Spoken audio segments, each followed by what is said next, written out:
that is your 5-finger melodies. 5-finger melodies are going to be built off the C position, which is all 5 fingers off of C, and F, all 5 fingers off F. Okay, so we're going to make a melody off that position.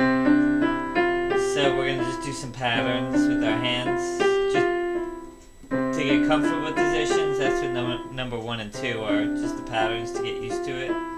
And then switching up the patterns a little bit and switching up the positions is number 2. So you just want to be careful to have all 5 fingers on the keyboard. A lot of people do this at first. It's kind of hard to hit your thumb if it's not on the keyboard.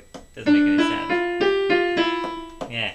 So make sure you just get used to that hand position. That's why the keys are this size. They're supposed to be comfortable for your fingers, right? So that would be C position and F position. And number 3 and number 4, we're gonna take those melodies and move them to the positions. So we're gonna take a pattern and just move it up and down the keys. Alright? So we do 2 C's. And then do the same thing off F. And just remember you have 2 on the C, 2 patterns off C, 2 patterns off F. Same thing with number 4, just a harder pattern. And remember, you want to keep your hands like that, 1, 3, and 5. A lot of people do. And then they can't do the rest of it. They have to do that stuff. So don't get too weird with your fingering. Try to keep it right there. Remember, the keys are the exact size of your fingers for a purpose. Anyway, that's the easy stuff. Number 5 is the hard one, where you have to make up your own patterns. So listen carefully. We want to make sure we are playing to the same groove as before. We want to kind of have that 1 and 2 and 3 and 4. 1 and 2 and 3 and 4. 1 and 2 and 3 and 4. 1 and 2 and 3 and 4. 1 and 2 and 3 and 4. 1 and 2 and 3 and 4. And you always want to change the pattern. If you're doing the same thing over and over, it's not really improvising. So always changing what your fingers are doing.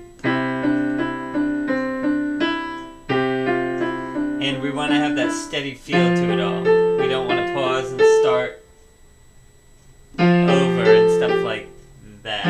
We want to just have the steady feel. That kind of disrupts music. It gives teachers a headache.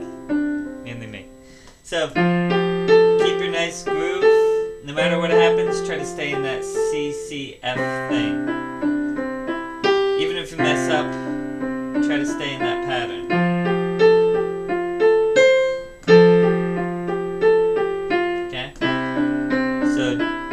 Careful not to start and stop, and be careful to stay in that groove. Okay? That's a big one because that's going to set us up for the next thing. So improvise your tail off. In fact, do it too much, and we're going to be like, oh, I think I'm good at improvising. Do it another like 2 hours that day. All right? So you got to improvise a lot to get that feel, and that's going to open us up a whole lot for our next things to come, and just as a piano player in general. If you could just play the piano, it's a lot better than knowing a song. Alright, so know the piano, not know a song. Good luck.